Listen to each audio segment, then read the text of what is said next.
بسم اللہ الرحمن الرحیم۔ نور الانوار کا سبق ہے، عبارت ذرا ملاحظہ فرمائیں۔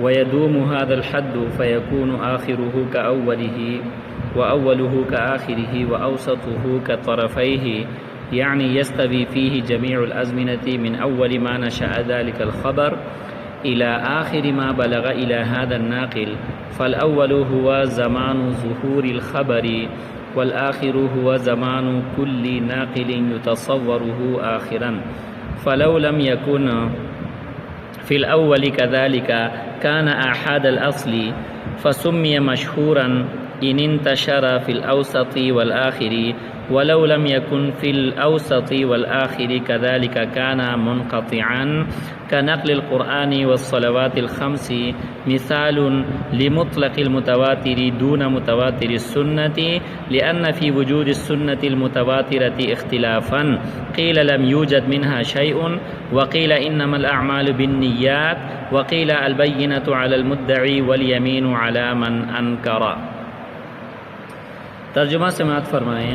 وَيَدُومُ هَذَا الْحَدُّ، اور یہ حد برقرار رہے گی، یہ حد برقرار رہے گی۔ دام یدوم دومن، ہمیشگی پر رہنے کو کہا جاتا ہے، تو لہٰذا اس کا ترجمہ ہم کریں گے یہ حد برقرار رہے گی۔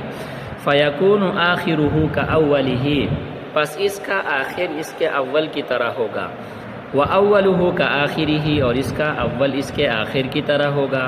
وَأَوْسَطُهُ كَطَرَفَيْهِ، اور اس کا درمیان اس کے دونوں طرفوں کی طرح ہوگا۔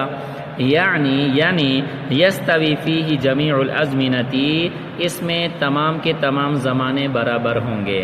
من اول ما نشأ ذلک الخبر، اس زمانے سے کہ جس میں وہ پہلا زمانہ کہ جس سے یہ خبر پیدا ہوئی ہے اس سے لے کر الی آخر ما بلغ الی ھذا الناقل، اس آخر تک کہ جو اس ناقل تک یہ خبر پہنچ گئی ہے، یعنی خبر پیدائش سے لے کر آخری ناقل تک پہنچنے تک یہ تمام کے تمام زمانے برابر ہیں۔ فالاول، پس پہلا زمانہ، ہوا زمان ظہور الخبر، وہ اس خبر کے ظاہر ہونے کا زمانہ ہے۔ والآخر، اور اس کا آخری حصہ، اس کا آخر، ہوا زمان کل ناقل، یہ ہر اس ناقل کا زمانہ ہے، یتصورہ آخراً، کہ جس کو آخری ناقل تصور کیا جائے، جس کو آخر تصور کیا جائے۔ فلو لم یکن فی الاول کذالک، اگر ابتدا میں ایسا نہ ہو تو کان آحاد الاصلی، اس کو آحاد الاصل کہا جاتا ہے۔ فسمی مشہوراً، اور اس کو مشہور کا نام دیا گیا ہے، لیکن کب؟ ان انتشر فی الاوسط، اگر درمیان میں آ کر یہ خبر پھیل گئی ہو، مشہور ہو گئی ہو، والآخری، اور آخر میں آ کر یہ خبر پھیل گئی ہو۔ ولو لم یکن فی الاوسط والآخر کذالک، اور اگر درمیان میں اور آخر میں آ کر بھی ایسا نہ ہو تو پھر کان منقطعا، اس کو منقطع کہا جائے گا، تو پھر یہ کیا ہوگا؟ منقطع ہوگا۔ اچھا بیٹا، ہم خبر کی پہلی تقسیم میں چل رہے تھے۔ خبر کی پہلی تقسیم وہ کیفیت اتصال کے بارے میں تھی، اور کیفیت اتصال کیا چیز ہے؟ میں نے عرض کیا تھا کیفیت اتصال کا مطلب ہے کہ یہ جو روایت ہم تک پہنچی ہے، یہ ہم سے لے کر رسول اللہ صلی اللہ علیہ وسلم تک جو درمیان میں واسطے ہیں وہ کیسے ہیں؟ آیا یہ تواتر کے طریق سے پہنچی ہے، یا یہ شہرت کے طریق سے پہنچی ہے، یا یہ احادیت کے طریق سے پہنچی ہے؟ تو پھر اس اعتبار سے اس خبر کی تین قسمیں ہوئی تھی۔ پہلی قسم اتصال کامل، میں نے آپ کو لکھوایا تھا۔ دوسری قسم ایسا اتصال کہ جس میں صورتاً شبہ ہو۔ تیسری قسم ایسا اتصال کہ جس میں صورتاً بھی شبہ ہو اور اس میں معناً بھی کیا ہو بیٹا؟ شبہ ہو۔ صورتاً اور معناً شبہ ہونے کا مطلب کیا ہے؟ آگے اس کی وضاحت ہو جائے گی۔ یہاں سے ہم پہلی قسم میں چل رہے تھے۔ پہلی قسم کس کی تھی بیٹا؟ اتصال کامل کی قسم تھی۔ اتصال کامل کس کو کہا جاتا ہے؟ جیسا کہ خبر متواتر۔ اتصال کامل کی مثال کیا ہے؟ اتصال کامل کی کس کو کہا جاتا ہے؟ خبر متواتر کو کہا جاتا ہے۔ اور خبر متواتر کون سی حدیث ہے؟ یعنی وہ حدیث، وہ خبر، وہ روایت کہ جس کو پہنچانے والے، جس کو روایت کرنے والے ہر دور میں، ہر دور میں کم از کم اتنے لوگ ہوں کہ ان کا اجتماع علی الکذب کیا ہو بیٹا، محال ہو۔ سمجھ میں آ گئی کہ نہیں آئی؟ اور اس کے لیے کوئی عادت کی تعین شرط نہیں ہے، بس اس کے لیے ایک حد مقرر ہے۔ وہ حد کیا ہے بیٹا؟ اتنے لوگوں نے اس کو روایت کیا ہو کہ ان کا اجتماع علی الکذب کیا ہو، محال ہو، یہ اس کی حد ہے۔ خبر متواتر کی یہ کیا ہے میرا بیٹا؟ حد ہے۔ اچھا جی، آگے اس حد کے بارے میں بیان فرما رہے ہیں کہ وہ حد جو ہے یہ ہر زمانے میں برقرار رہے گا۔ ہر زمانے میں کیا رہے گا بیٹا؟ برقرار رہے گا، یعنی ہر زمانے سے مراد اول والا زمانہ، درمیان والا زمانہ اور آخر والا زمانہ۔ اول والا زمانہ جو ہے نا میرا بیٹا، وہ اس خبر کے ظاہر ہونے کا زمانہ ہے، یعنی نبی صلی اللہ علیہ وسلم کا زمانہ اور صحابہ کا زمانہ ہے۔ سمجھ میں آ گئی کہ نہیں آئی؟ کس کا؟ نبی صلی اللہ علیہ وسلم کا زمانہ، اور اسی طرح جو ہے نا وہ صحابہ کا زمانہ ہے۔ آگے ہم اس کے بارے میں پڑھیں گے کہ اس میں تابعین اور تبع تابعین کا زمانہ بھی جو ہے نا وہ داخل ہو جاتا ہے، وہ ایک الگ مسئلہ ہے، آگے جا کر ہم اس کے بارے میں پڑھیں گے۔ درمیان والا زمانہ وہ ہے کہ جو نبی صلی اللہ علیہ وسلم اور صحابہ تابعین کے بعد والا جو زمانہ ہے وہ درمیان والا زمانہ ہے۔ اور آخر والا زمانہ اس کا یہ ہے کہ جو آخری محدث ہے، مثال کے طور پر بخاری میں اگر ہم چلیں تو امام بخاری رحمہ اللہ یہ آخری ہیں۔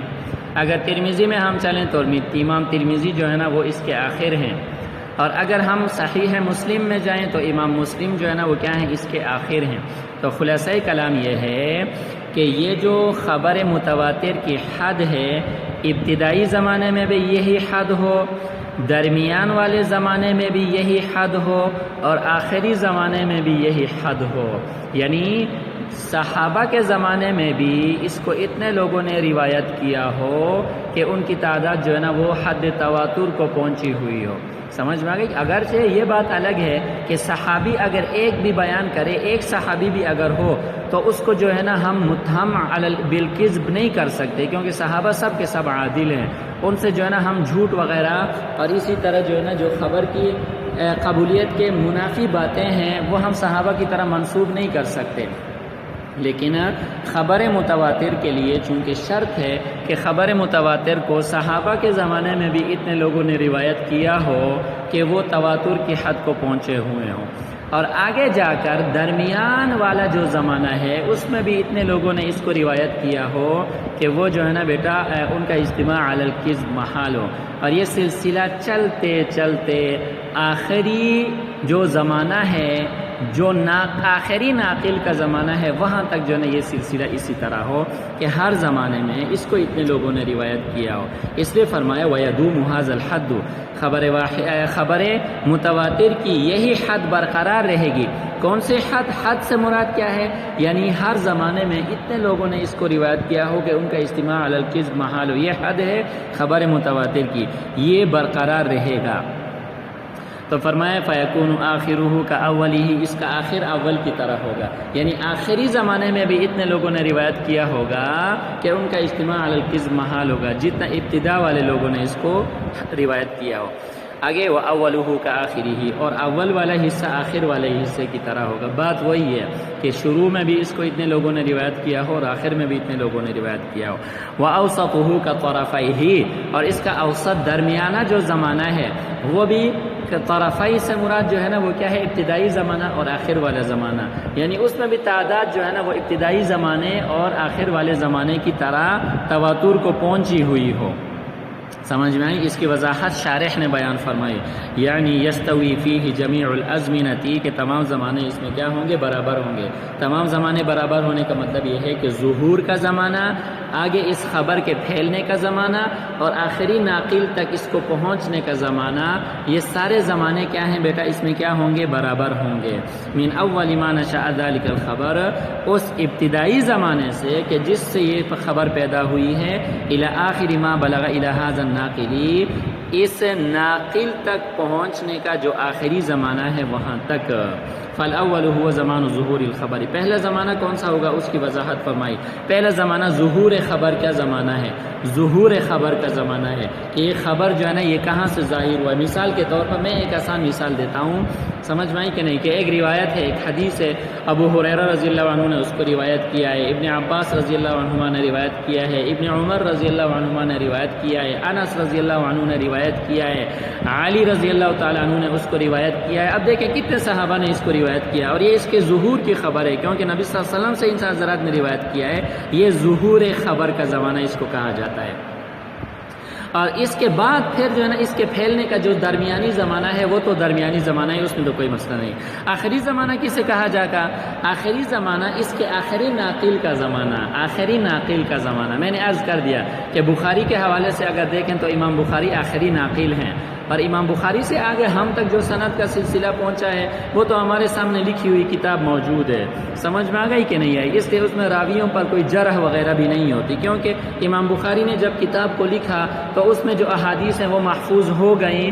اب ان کے بعد میں آنے والے راویوں پر کوئی جرح و تنقید وغیرہ نہیں کر سکتے، کیونکہ کتاب وہاں پر اب جو ہے نا بخاری کی جو حدیث ہے ہم اس کو بخاری کے حوالے سے اس کے اوپر بحث کریں گے، بخاری سے ہم آگے اس طرف نہیں آئیں گے۔ تو اس سے فرمایا کہ آخری ناقل کا زمانہ آخری زمانہ مراد ہوگا۔ سمجھ میں آ گئی بیٹا؟ اور فرمایا کہ اگر ایسا نہ ہو، ایسا نہ ہونے کا مطلب کیا ہے؟ اگر شروع میں اتنے لوگوں نے اس کو روایت نہیں کیا ہو، شروع میں اگر ایک صحابی نے مثال کے طور پر روایت کی ہے، سمجھ میں آ گئی، اس کو پھر احاد الاصل کہا جائے گا۔ اب دیکھیں ایک روایت ایسی ہے کہ اس کو ابتدا میں کتنے ایک صحابی نے روایت کیا ہے، حضرت عمر رضی اللہ تعالیٰ عنہ نے مثال کے طور پر ایک حدیث کو آگے روایت کیا، درمیان والے زمانے میں آ کر جو ہے نا اس کو 3-4 بندوں نے روایت کیا، اور آخر والے زمانے میں آ کے وہ خوب پھیل گیا، خبر متواتر کی حد کو پہنچ گیا۔ ہم اس کو خبر متواتر نہیں کہیں گے، کیوں؟ اس لیے کہ جو ظہور کا زمانہ ہے، جو ابتدائی زمانہ ہے، اس کو کتنے لوگوں نے؟ ایک آدمی نے روایت کیا تھا، ایک صحابی نے روایت کیا تھا۔ سمجھ میں؟ یہ احاد الاصل ہوگا، اگرچہ ہم اس کو خبر مشہور اس لیے کہیں گے کہ آخری زمانے میں یہ خوب پھیل چکا ہے، لیکن ہم اس کو احاد الاصل اس لیے کہیں گے کہ یہ ابتدائی زمانے میں، ظہور کے زمانے میں جو ہے نا بیٹا کس کو اتنے لوگوں نے روایت نہیں کیا ہے کہ جو تواتر کی حد تک پہنچ جائے۔ سمجھ میں آئی کہ نہیں آئی؟ اس لیے فرمایا کہ اگر ابتدا میں اس کو 1-2 بندوں نے روایت کیا ہو، درمیان میں جا کر یا آخر میں جا کر اگر یہ خوب پھیل جائے، تواتر کی حد تک پہنچ جائے، لیکن پھر بھی ہم اس کو متواتر نہیں کہیں گے، ہم اس کو کیا کہیں گے؟ احاد الاصل۔ یہ ہوگا تو احاد الاصل، لیکن ہم اس کو خبر مشہور اس لیے کہیں گے کہ بعد میں یہ خوب پھیل گیا ہے، یہ خبر خوب پھیل گئی ہے۔ سمجھ میں آ گئی کہ نہیں آئی؟ اور اگر ایسا نہ ہو، یعنی ابتدا میں بھی جو ہے نا اس کو اتنے لوگوں نے روایت نہیں کیا، درمیان میں بھی روایت نہیں کیا، اور آخر میں بھی اتنے لوگوں نے روایت نہیں کیا، تو پھر اس کو جو ہے نا بیٹا کیا کہا جائے گا؟ منقطع کہا جائے گا، اور اس کی بحث آگے آ رہی ہے۔ آگے جو مثال انہوں نے بیان کی ہے وہ انشاءاللہ اگلے درس میں بیان کریں گے۔